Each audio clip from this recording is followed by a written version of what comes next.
journal des sports. Flotteur FM. Et on se retrouve pour votre rendez-vous sport, toujours bien sûr en compagnie de Patrick. Bonjour Patrick. Bonjour Eva, bonjour à tous et à tous. Donc nous allons donner des résultats concernant le football de Clamecy. Oui, en ce qui concerne l'AS Clamecy Football, eh bien, les équipes étaient sur le pont ce week-end.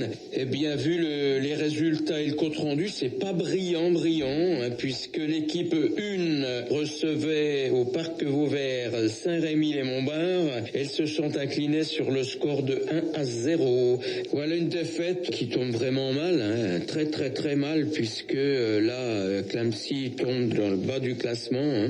C'est un peu dommage d'en arriver là, mais l'entraîneur de Clamecy, eh bien lui, il a dit j'arrête, je ne veux pas être l'artisan d'une deuxième descente. J'ai encore vu des choses honteuses dimanche, notamment des joueurs et des dirigeants qui s'invectivent, donc qui souhaitent le meilleur à l'AS Clamecy, mais lui arrête parce qu'il ne veut pas continuer comme ça avec des dirigeants et des joueurs qui ne peuvent plus supporter, c'est un peu dommage.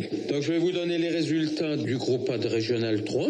Les autres rencontres, eh bien, Cerisier est allé s'imposer à Chablis sur le score de 5-1. Migène s'impose à domicile 4-1 contre le leader Cône B, qui est tombé. Paron B, eh bien, s'est incliné à domicile contre le Stade Auxerre B 3-1. Sens Franco-Portugais s'impose 5-2 contre Saint-Georges. Toussy s'impose 6-0 contre l'FC Sens B. Voilà en ce qui concerne l'équipe A. En ce qui concerne l'équipe B de Clamecy qui évolue en départemental 2 dans la poule A, eh bien Clamecy B recevait le CIE Infi et Clamecy B s'est imposé 3-1. Le Cône FC eh bien s'impose 2-1 contre Fourchambault B. La Charité C et Saint-Père remis. Varzy, le voisin de Varzy qui évolue dans le même groupe, est allé s'imposer 3-2 à Montigny. Pougue B eh bien perdu sur sa pelouse 5-0 contre Pouilly et le match entre Vauzel C et Garchizy B eh bien score final 2-2.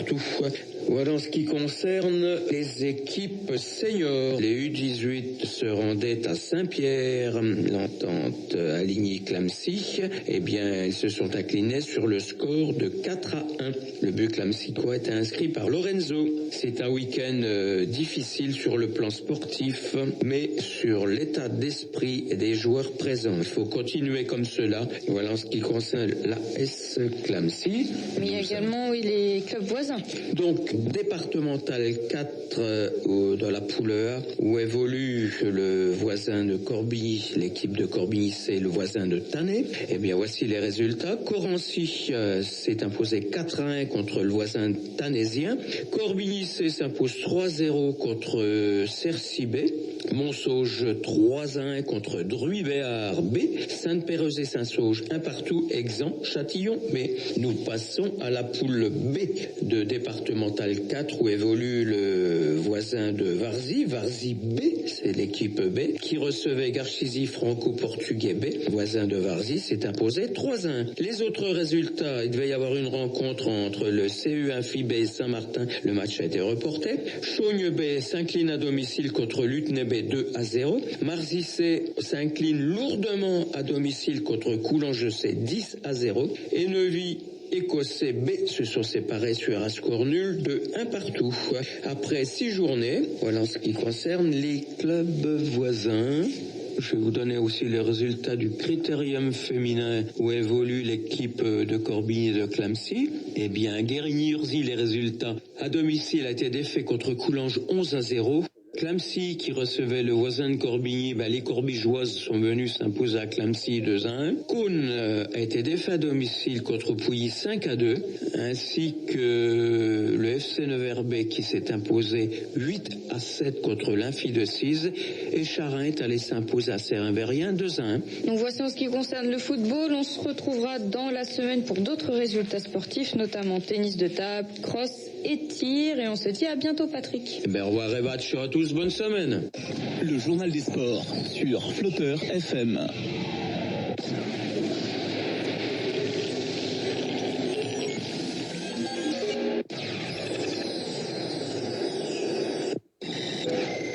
Tout le sport, Alexandre Taylor. Bonsoir à toutes et à tous. Toute l'actualité sportive de ce mardi, 10 000 supporters français assisteront à la Coupe du Monde 2022 qui se déroulera du 20 novembre au 18 décembre, a annoncé l'ambassadeur de France dans ce pays, Jean-Baptiste Febvre, lors d'une interview hier, ajoutant que 300 représentants des ministères français de l'Intérieur et de la Défense assureront la sécurité de l'événement au Qatar. Invité de la chaîne de télé sportive locale Alcas, il a également souhaité clarifier la position française sur les appels au boycott de la compétition qui débute le 20 novembre. La réponse est bien sûr non, la France ne boycottera pas la Coupe du Monde, a-t-il assuré. Interrogé sur la décision de certaines municipalités, dont Paris, de ne pas installer d'écran géant pour diffuser les matchs, l'ambassadeur a rappelé qu'elles sont indépendantes du gouvernement et estimé que leur choix s'explique aussi par le froid et les conditions économiques que nous vivons en France. Le coup près est tombé à l'heure du déjeuner. L'Estac a annoncé que le club mettait à pied à titre conservatoire à compter de ce jour Bruno Irles. Il est arrivé fin janvier à la tête de l'équipe troyenne en provenance de Quevilly-Rouen pour succéder à Laurent Batles, l'actuel entraîneur de l'AS Saint-Etienne. Son équipe, qui occupe la 13e place du championnat de Ligue 1, n'a pas gagné le moindre de ses 6 derniers matchs et ne compte que 3 points d'avance sur le 17e. En tennis, c'est historique. Au terme d'une saison déjà exceptionnelle, Caroline Garcia a décroché la plus belle victoire de sa carrière en s'opposant la nuit dernière en finale du Masters WTA de Fort Worth contre Aryna Sabalenka en 1h41 de jeu, 7-6, 6-4 à l'issue d'une année 2022 marquée par 4 titres et une demi-finale à l'US Open. La Lyonnaise de 29 ans est devenue la 2e Française à remporter le Masters féminin 17 ans après le sacre d'Amélie Mauresmo face à Marie Pierce en 2005.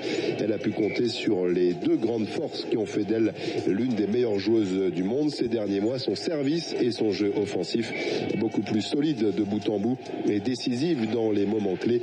Caroline Garcia n'a rien laissé à la Biélorusse. La Française termine l'année à la 4e place mondiale.